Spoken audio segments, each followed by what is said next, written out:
Shinsuke looks to explore the limits of Seth's anatomy. We've gone from last man standing to last man pegging. Shut up, Noah. You stop thinking about it right now. God damn it, Noah. I know you're thinking about it.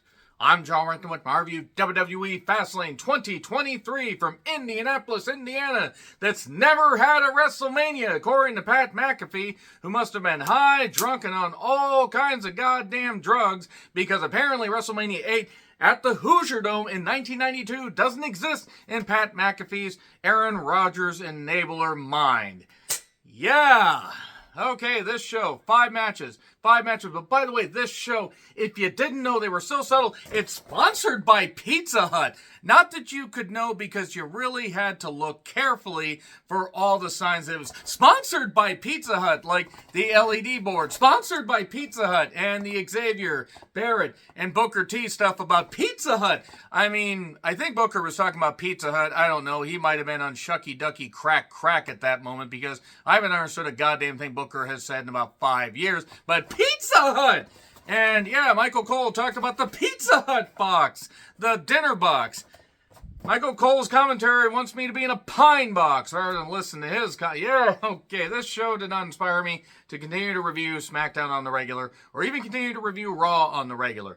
5 matches, nearly 3 hours. I understand wanting to let matches breathe and focus on stories.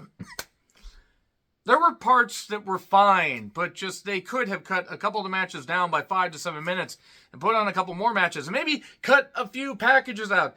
The sponsor spots, I get. You have to get that sweet, sweet tweakable dollar. But god damn it. God damn it. There's a happy medium here. You don't need match. You need to let things breathe. But anyway, a legit sellout according to WrestleTix. That's great. They don't have much to do in Indianapolis. They can't cheer the Pacers. They suck. They can't cheer the Colts. They suck. Anyway, Jade made an appearance. It's life in the fast Jade, as it were. See, had she appeared and posed and done some stuff, I might have actually made that the opener. But after hearing that Shinsuke wanted to explore the limits of Seth's anatomy, I mean, come on, how could you not open with that? Triple H looked like he was willing to risk it all. I don't believe the divorce rumors about Triple H and Stephanie. And you know what? If they get divorced, that's their business. So anyway, Kayla, we've got 5 matches. Jackie, so many matches. She just said 5.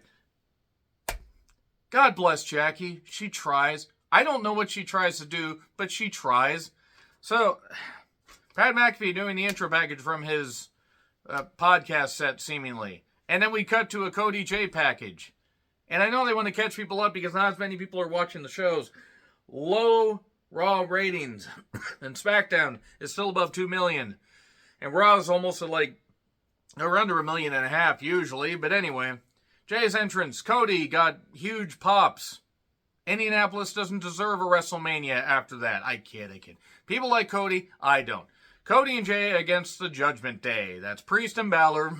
It's for the undisputed tag team championships of the alternate universes. And 60 minutes into the show, the match started. And look, there were people that liked this, and they certainly kept the pace up as best they could. The problem is I don't care about the story. These are my thoughts on it. Bold of WWE to assume I was going to give a flying fuck about Cody and Jay teaming up. I checked out of Cody's story a while ago. Commentary mentioned, can Jay be trusted? Can they get along? Can they coexist? And everyone in this match is either near or over the age of 40. So, youth movement. So anyway, later Rhea and Dominic showed up. There was nothing wrong with this match from a work standpoint. I just didn't care. Rhea and Dominic, and then JD shows up. And why didn't they just hire all the janitorial staff to be de facto Judgment Day members and just have everybody run down there like the NWO? The difference is the NWO actually had big ratings. And this is just ridiculous. Jay looking at Rhea wanting him to acknowledge her, whatever you say, ma'am. And then Cody hits a crossroads on the goddamn announcer's table. JD gets involved and accidentally hits Priest with the briefcase. instead. And then Balor has to get him ready. Get here for the dive, little buddy. And then they do the, and then, there's a dive by Jay.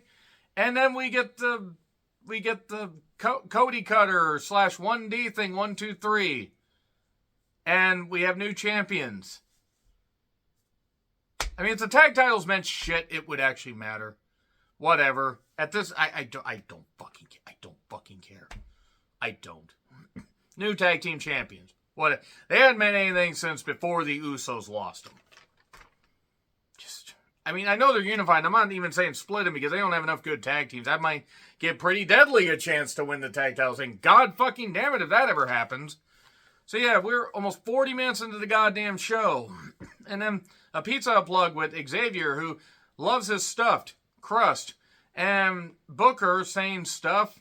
The Almighty Prophet's entrance. Santos and Rey go at alone for a match where it was 2-on-3. And then Carlito showed up. Hit a few moves, a backstabber, and got the victory. Thanks for coming, Prophets.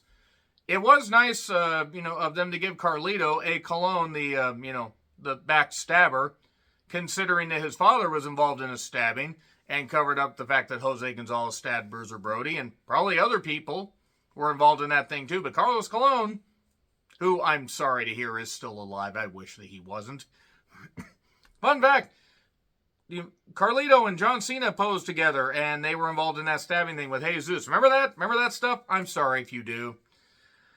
So yeah, Pizza Hut sponsorship again with Michael Cole, who needs to be laid out in a box and have words spoken over him. So anyway, we get Jade. I don't have the energy for this. Her arriving. You know what? She looks like a star. And then the bell rings.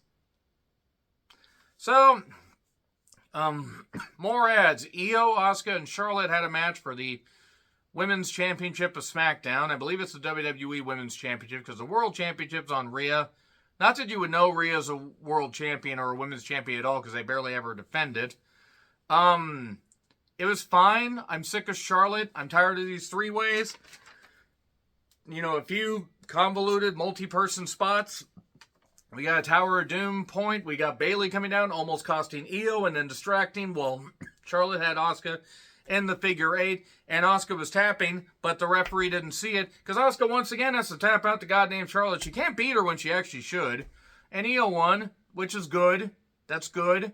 She pinned Charlotte. The problem is Charlotte's now going to say, I had Asuka beat, and we're going to get a one-on-one match. We're going to have Charlotte win, because nobody wants Charlotte to win. That's why they're going to probably do it. And then L.A. Knight, arrives in a Slim Jim car. Pat McAfee, the Aaron Rodgers enabler.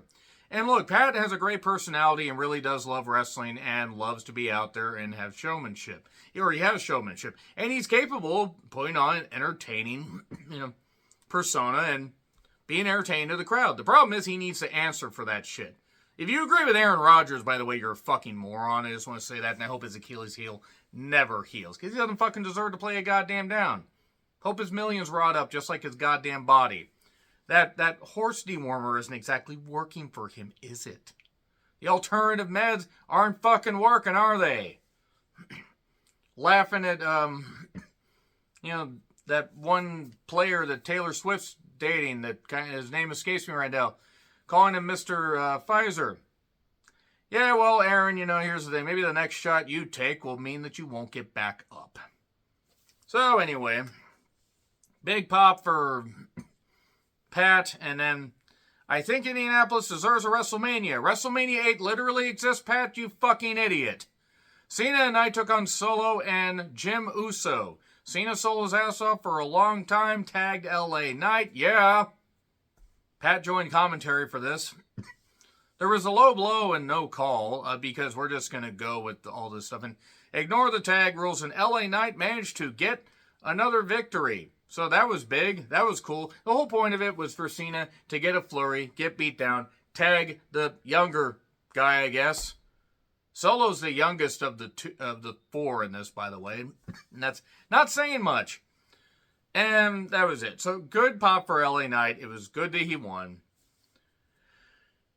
And then Rhea says to Priest, hey, another night, another dream, and I'm always you. And I forgot the rest of the words of that Real McCoy song. That lead singer, she was hot. Anyway, Shane's oldest son, Declaration, I think is his name. He's in the front row. Good for him. Hopefully he's smarter and less sweaty than his dad. Crown Jewel is taking place in November. Now, I may review that, but if it's on a Saturday, I'm not likely going to be able to watch it, at least live, because I'm not taking the day off for a Saudi show. I'm not taking the day off for any show like that anymore. I have work to do. I have money to earn, and wrestling can wait. And then Nakamura versus Seth Pheasant Rollins. I don't know what Seth Pheasant Rollins was wearing, but it wasn't good. Last man standing match for the secondary World Heavyweight Championship of this particular county line. Okay. I know the story they were trying to tell. Seth's back was going to give out.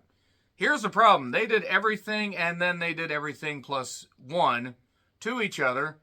Nakamura is a joke. He can never win. He can never win when it matters. And, he could possibly win the third match. Where do you go from here?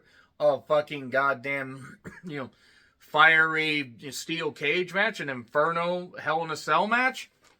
The fuck you do from there? Shinsuke looks to explore the limits of Seth's anatomy. Hey now. And we got nunchucks and a trash can and chairs. And did you know Seth has a bad back? They only said it about 50 million times during this match. I don't know if this is coming across, but this show just wore me down. I didn't even hate it. It was just annoying. And then this will not end. There was a crash pad where Seth fell 5 feet. I'm not advocating for people to take 15, 20-foot drops. Maybe don't do that shit then. Just don't do it at all.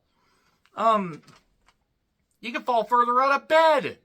Assuming your bed is like 5 feet high and then you have issues. Don't fall out of the top bunk, kids. And then we go to the entrance. We go all around this stuff. We go to back to where a ladder is for the announcer's table spot. But Shinsuke ingested a lot of the women's division's cycles to create that blood red mist. You're welcome for that. I menzied to gross you out. And couldn't win from there. They battle into the crowd. He still couldn't win. And a Falcon Arrow, and that does it. Seth wins, no cash in. I like Seth. I'm not against Seth having a longer reign, but you totally destroyed Shinsuke. Priest looks like a goof for not cashing in, but once I saw they did the finish outside, I knew that they weren't going to have a cash in. If they had done the table bump and Priest had come down against Rhea's orders, it might have made sense. He could cash in on Raw. It's not going to fucking matter now. And speaking of Raw, I'm just going to say this. I'll close with this. I'm going to watch a Regal Mystery movie on Monday. And depending on how Raw is before that, I may not even review Raw this coming Monday. I don't know. I'm getting to the point where the big events may just be all that I routinely review, and sporadic television will be covered because I'm tired, I'm old, and these shows are often made for idiots. I'm not even going to say children, because there are some enjoyable parts to it. But Jesus. Anyway, that was Fastlane. Crashed just like Paul Walker. Crashed just like Dale Earnhardt Sr. Just like Lisa Left Eye Lopez. And I'm done. Agree, disagree, what I said, like, share, subscribe, Twitter handle in the description. I'm John Ritland. I'll see you soon.